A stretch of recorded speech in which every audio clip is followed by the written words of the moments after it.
Time is winding down for the Tyson plant in Perry, which is closing in June. City officials continue the fight to save jobs and the plant. This morning, Perry officials met with Governor Reynolds. KCCI's Marcus McIntosh is live in Des Moines with a look at how that meeting went. Marcus?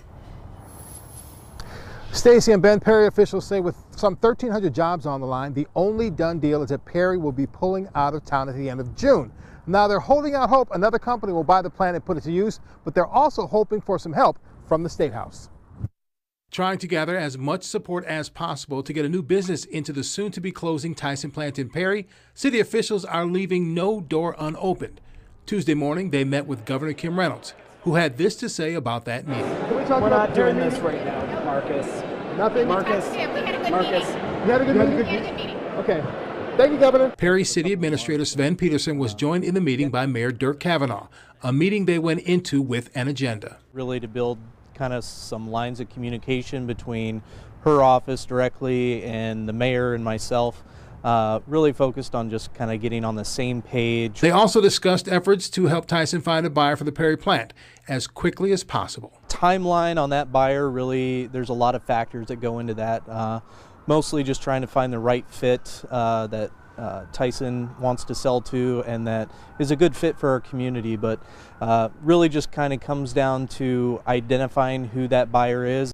An effort to keep the almost 1,300 employees on the job. She assured us that her staff and all her departments would be working very diligently to assist our community and those affected workers however they can. Perry City leaders came out of the meeting feeling very positive, confident the governor is fighting for their community. Governor was very emphatic that they're going to be doing everything they can to help find a new buyer for that facility in Perry.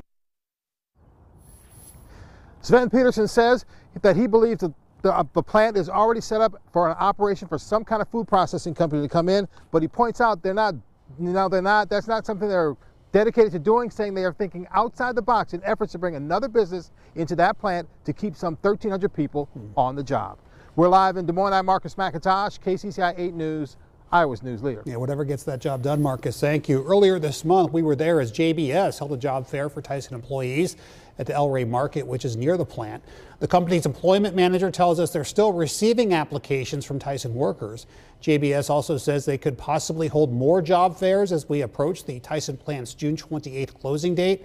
The Iowa Works Mobile Workforce Center was at the plant in Perry this afternoon. The IWD's next step is a transition center that could start offering services as early as next week.